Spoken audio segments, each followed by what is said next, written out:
What is up, asswipes? JJ back here from Run Pure Bets with another free pick for you. Sounds going to be in the NFL for Saturday, January the 15th. Game's going to be played between the Cincinnati Bengals and the Las Vegas Raiders. Current betting spread is Bengals -5, total 48.5. Look, nice little end to the NFL season. Grabbing about 4 units week 18 for the Run Pure Bets crew. And then also, of course, cashing the Georgia team total over in the Natty Ship.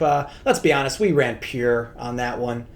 You take those, though, because, look, at the end of the day, those all kind of even out, right? The ones, that you win late that you shouldn't or lose late that you shouldn't, blah, blah, blah. Look, as we look forward to the playoffs, let's first chat on a few of the coach firings. Staff-wise, it's been a pretty wild week of guys getting canned. It started with Fangio and Zimmer and Nagy and Flores and Judge. And even today, Coley.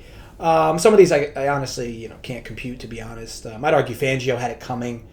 With how talented this Denver roster is, especially on defense. I get it, they don't have the flashiness on offense, but they have some studs. They play in a tough division, though, so more slack could have been provided to Fangio. He did lose a ton of close games, though, as well. Mike Zimmer should have been canned last year, and as a Vikings fan, look, bye, Felicia. Defensive-minded guy who's led a Swiss cheese defense the last 2 seasons and had what I consider to be the best Kirk Cousins seasons. This past season was, in my opinion, Kirk's best season of his career. And yet this team couldn't even play 500 football. Matt Nagy is an obvious one, along with Joe Judge. I couldn't even believe Joe Judge was almost not going to get fired. That dude's been a travesty for the Giants this season. Not to say the Giants are talented, because they're really not, but they have some playmakers, and they actually had an underrated defense last year. They just regress in every direction. They didn't even look like an NFL team most weeks, so yeah, easy decision there. Not sure what the delay was. Then, look, we have Brian Flores and David Coley, who are the 2 biggest surprises to me. I'll start with Flores, who coaches the Dolphins roster, which I tag as a bottom 5 roster in all of football. And Jalen Waddle's helped, but still, yes, he lost 7 straight games this season. And yes, no playoffs after 3 years, but this roster sucks. It's a borderline laughable fire, and I'm very confident that Flores will find a job elsewhere and maybe even come to Minnesota. A little colder in Minnesota versus Miami, though, so might not be into that. David Coley being one and done is also strange, or him being one and done, and Flores wasn't one and done. But his team was projected to be the worst in the league and actually looked quite competent at times. Davis Mills developed as a decent rookie passer, and this team competed week after week. I'm not really sure what Houston was expecting out of Coley, or if this was kind of like a 1-year Band-Aid or whatever, rebound, if you will, where they expected to can him regardless. Just, unless he was wildly above expectations. And look, I know some folks have been critical of Coley's in-game coaching, which is different from the Flores situation because people haven't really critiqued Flores. But I'll be honest, Coley did not deserve to be one and done. This is another bad roster that I felt like he had his guys competing week in and week out. It's a shame, but as they say, one door closes, another opens. Look, I just wanted to run through some of these folks, as the coaching carousel in the NFL can be quite head-scratching at times. My favorite available dude, by the way, for a new head coaching spot would be Mike McDaniel, current OC for San Francisco. Look, I love his mindset on football, attention to detail, and being against the grain with his offensive play calling. When he leaves San Francisco, I believe he's going to have plenty of head coaching success somewhere, dare I say, Minnesota? All right, look, let's talk on this game. Bengals-Raiders. My favorite look in this game is Raiders team total over 21.5. This currently sits -120 in DK. Now, this was -108 earlier in the week, which myself and the Run Pure crew hit. But look, -120 still presents plenty of value on my end. I have this quite juicy for a few reasons. Look, I'm a Joe Burrow guy and even a Bengals guy. I really like what he's done for that team. And look, I've been slobbing the Burrow knob since early in his big LSU year, and the kid's special. But this spot favors the Raiders for points. And I said this a few weeks back, that this Bengals secondary is wildly overrated. I mean, this team has played next to no good quarterbacks all year, and yet they finished 21st in yards per pass attempt allowed, 13th in yards per pass completion.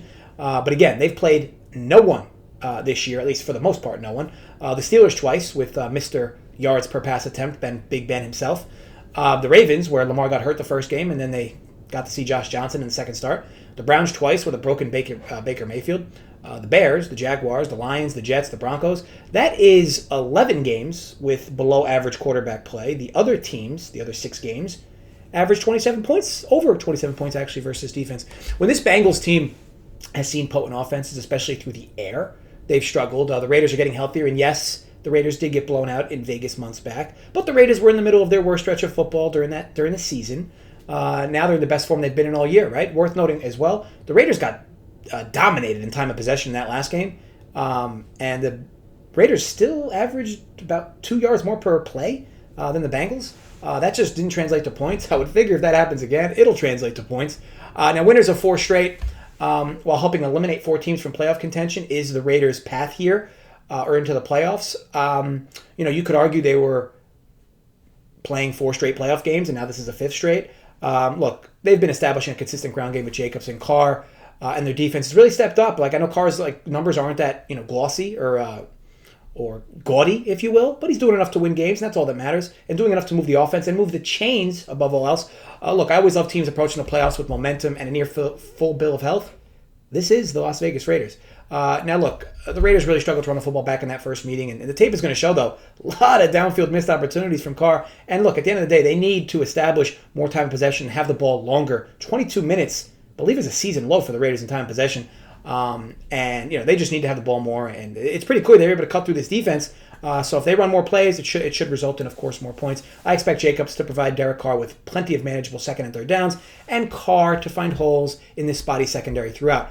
Let's also reference Daniel Carlson, who I'd argue is one of, if not the best kicker in football at present time. I know folks love Justin Tucker, and I'm not saying Tucker's not still the best, but Carlson is certainly in the conversation. Missed 5 field goals total the last 2 seasons out of 78 attempts. It's good for over 93% if you're counting at home. He's quietly risen up the charts, and he's as close to automatic for 3 points when the Raiders get into field goal range. Let's also not forget about the weather. When you bet overs or unders, the weather should be addressed. It expects to be about 20 degrees, light winds, no precipitation. Look, I don't classify this as over weather, but I also don't look at this as under weather. It's simply cold. It's not freezing, but it will be cold. Not like New England Buffalo cold this weekend, but it will be chilly.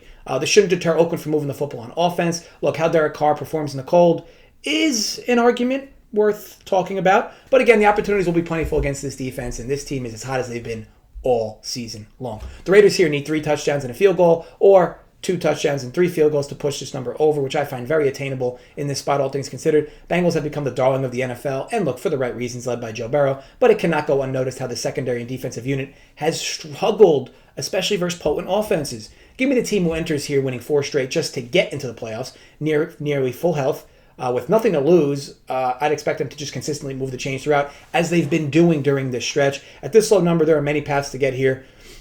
The Bengals could score at least 21, which would force the Raiders to go over in order to win.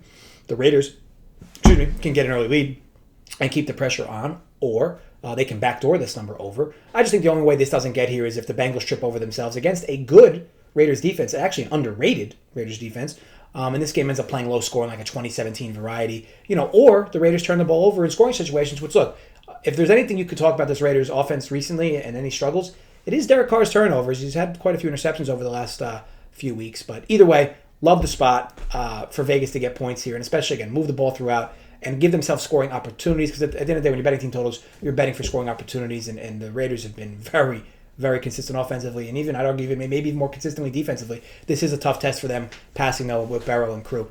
So, yes, Raiders, team total, over 21.5.